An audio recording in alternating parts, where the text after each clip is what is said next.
Bonjour à tous et bienvenue sur ATUTHM. Savez-vous qu'à partir d'un réseau Wi-Fi, on peut vous voler les informations d'identification de vos comptes et réseaux sociaux? Ouais, j'entends quelqu'un qui dit oui, non, oui, non. Alors je te dis oui, c'est possible. Alors, c'est le but de la vidéo. On va voir ensemble comment simuler ce genre d'attaque et comment se protéger. Donc pour ce faire, j'ai préparé Flipper Zero et le module ESP32. Et donc, le 2, il faut d'abord le configurer. Pour mon cas, Flipper Zero, je n'ai pas configuré, je n'ai pas fait autre chose que de changer le firmware. Et donc, le firmware qui tourne actuellement, c'est le firmware Rogue Master. Et ici, sur ce gadget, j'ai configuré le module ESP32 pour que le 2 communique correctement. Et donc, on va le brancher ensemble. Vous allez voir. Et là, je veux brancher simplement au niveau des ports GPIO ici. Donc, quand vous l'aurez marqué, donc je branche, voilà, exactement. Quand il y a cette lumière, ça veut dire que tout se passe bien. Et donc, qu'est-ce qui va se passer ensuite? Là, une fois que cela est bien branché, configuré, on peut passer à l'action.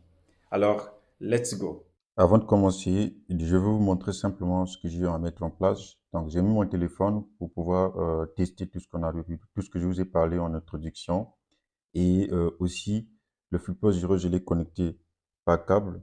Donc, comme vous pouvez le remarquer ici, l'application s'appelle QFlipper Zero. Donc, il y a la version Linux et Windows. Et ici, je me suis connecté avec l'outil SRCPi. Donc, c'est un outil Python qui te permet de connecter par Wi-Fi ou par câble sur ton téléphone, depuis ton ordinateur. Donc, en résumé, c'est ça. Donc, on passe à l'action pour vous montrer comment ça se fait, comment c'est possible. Nous allons partir au niveau du app ici. Je clique OK. Pour mon cas, comme j'ai branché le module. Et donc, ce que je veux faire, je vais sur le module qui me concerne, ESP32. Maintenant, je descends sur, donc voilà, ici. Clique OK. Et au lieu de commencer Start Portage, je peux personnaliser mes portails captifs. Donc, ce que je vais faire d'abord définir le nom. Ici, comme vous pouvez le constater, j'ai déjà défini le nom ATUTHM gratuit. Et ensuite, donc, je sors. Donc, je clique Entrée pour faire Save. Et je viens sélectionner ce que je vais avoir comme portail captif. Comme vous pouvez constater qu'ici, il y a Amazon, Alaska Airlines.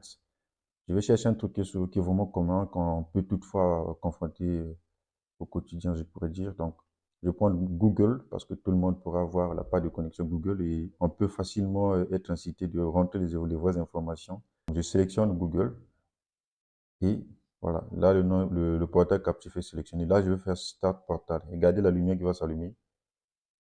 Là, si tout se passe bien, OK. Donc, nous allons basculer depuis notre téléphone. Je quitte au niveau de la caméra et je vais au niveau des Wi-Fi. Regardez bien, ATUTHM est là. Et si je clique, je tape simplement, clique seulement sur le Wi-Fi ATUTHM, vous pouvez constater qu'il y a le panel sur la connexion du compte Google qui se présente. Et donc, ce que je vais faire, je vais taper example. Donc, example, excusez-moi.com. Et ensuite, regardez bien, je mets comme mot de passe admin 1, 2, 3. Et donc, je valide entrée. Regardez bien qu'ici, au niveau du téléphone, rien ne se passe. Et on n'a pas été forwardé normalement. On devait aller se connecter sur le Wi-Fi. Mais ici, comme vous constatez, j'ai carrément capturé les informations dans example.com.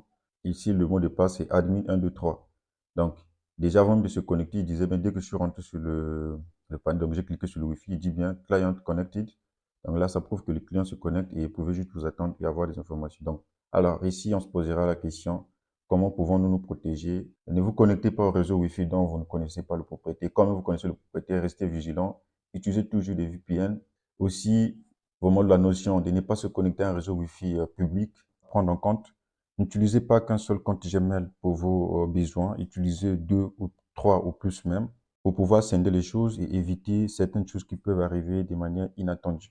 Merci de m'avoir suivi. Si vous avez aimé la vidéo, n'oubliez pas de liker, d'aimer, partager, abonnez-vous à la chaîne et surtout laissez-moi aussi des commentaires. Je vous dis à très vite pour une nouvelle vidéo.